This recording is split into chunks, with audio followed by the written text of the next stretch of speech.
I knew I shouldn't have gone to the dark web, but I was just too curious. All the stories you hear and see, I just couldn't help myself. I'm not just talking about the deep web either. No, I mean the actual dark web. The dark web is more than just fake scare sites and a place where you can get illegal drugs. There is plenty of gore on the surface web, but there's no telling what is real and what is fake. If you go through all the hoops of getting to the dark web, it has to be real, right? Regardless, I wanted to find out what the dark web really was. The deep web is incredibly easy to access. All you have to do is download Tor and you are in. The dark web isn't quite so simple. I spent weeks going through forums and getting information from the weirdest people on the internet. Eventually, I was able to get my key to the dark web. I knew I was putting myself in danger from the beginning, but that wasn't something I was really worried about. I didn't value my life much. I really didn't have much going for me, so if this was the way I died, at least it would be interesting, right?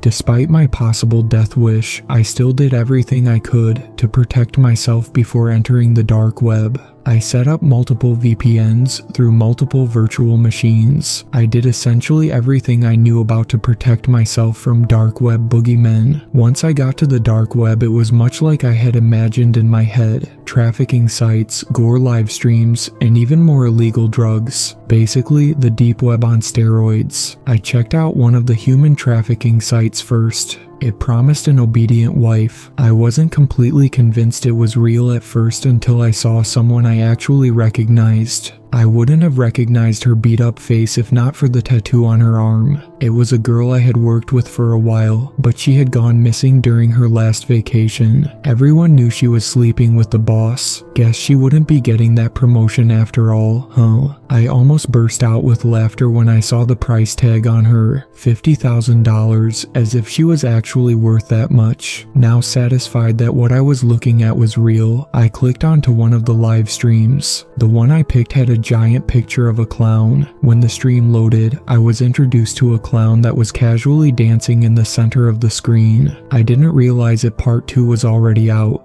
The dark web really was great after all. After finishing his jig, the clown moved closer to the camera. We're just about to get started, ladies and gentlemen. Pick your choice in the chat. A, B, or C, the clown said. I debated whether or not to make a choice in the chat. You hear some stories of people not choosing to chat on the dark web and getting targeted. Then you also hear of people typing something stupid in the chat and subsequently getting targeted. I decided to go by an old saying I had heard once. When in doubt, guess C, so I typed my answer into the chat. I wasn't sure what each option would lead to, but the chat seemed pretty split between A and C. There were a few B's in there, but it certainly wasn't going to win. I sat back and waited for the results. After a few minutes, the clown came back onto the screen. This time he wheeled in a man firmly tied to a wheelchair. The man was wearing a sheep mask, so I couldn't identify him even if I wanted to. It was obvious he didn't want to be there, but his restraints held him tight.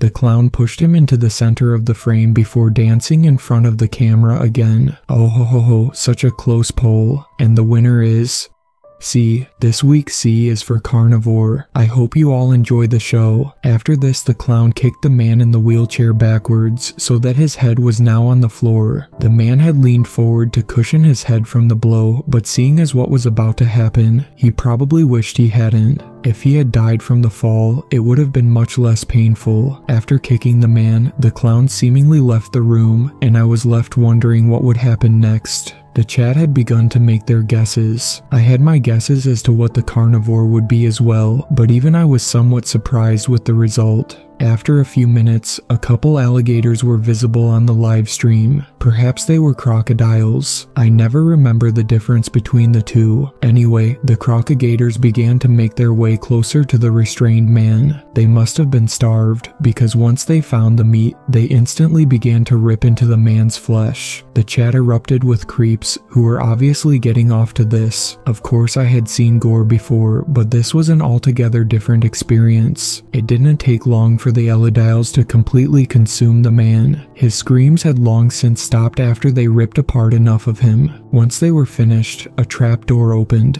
plunging whatever remained of the man and the beast down to who knows where. Once the trapdoors came back up, the floor was good as new, well, except for a few bloodstains here and there. The clown danced his way back onto the screen. He thanked everyone for coming and hoped that we would all join him again soon. Before he signed out though, someone in the chat decided to get brave. "I'm going to find you and kill you," the chatter said. What an idiot, I thought to myself. This was exactly the kind of thing you read about in stories. If real life is anything like the stories, then this guy will be the next star of this live stream. I think the clown seemed to have the same thought as me. Is that you in the chat, Liam Neeson? Why don't you be my co-host for the next show? I promise to show you a good time, the clown said before once again bursting out into hysterical laughter. The chat began to erupt with laughter as well. They all began targeting and making fun of the commenter. I had enough though, so I closed out of the dark web. Several weeks went by after that,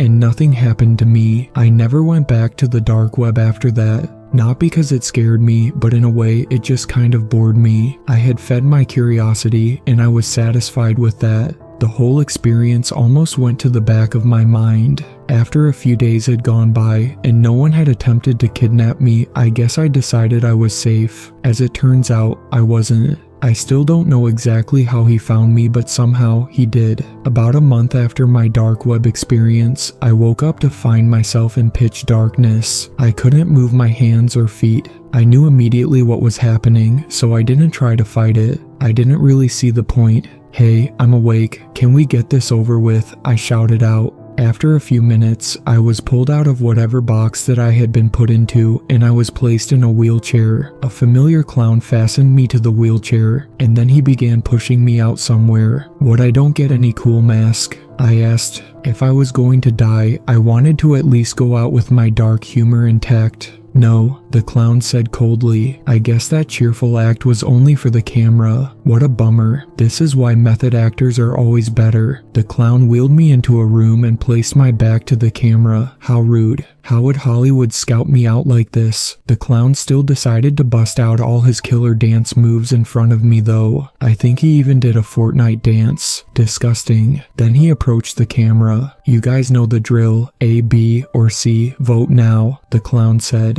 Before the results of the poll could finish, there was a large banging noise coming from some room in front of me. Was that one of my potential fates making that noise? Apparently not, because the clown stopped what he was doing and immediately armed himself as he made his way to the noise. It wouldn't help him though. I watched from my front row seat as the clown's arm, which was holding a gun, came flying backwards. The rest of the clown was then sent flying backwards with a kick. After a few moments, I was able to see the person who delivered the kick. He was a massive man, nearing 7 foot tall. He had to be good at basketball. He was wearing a unique mask. It almost looked tribal in some ways. The most prominent feature about him though was the severed heads. There was a head on each shoulder and one in the center of his chest. The two on his shoulders looked mostly decomposed, but the one on his chest seemed somewhat fresh. That could not be sanitary. The clown had almost gotten back to his feet when the man kicked him down again. The clown put his remaining arm up in a feeble attempt to protect himself, and the man proceeded to chop off his other arm with his machete. It looked quite sharp.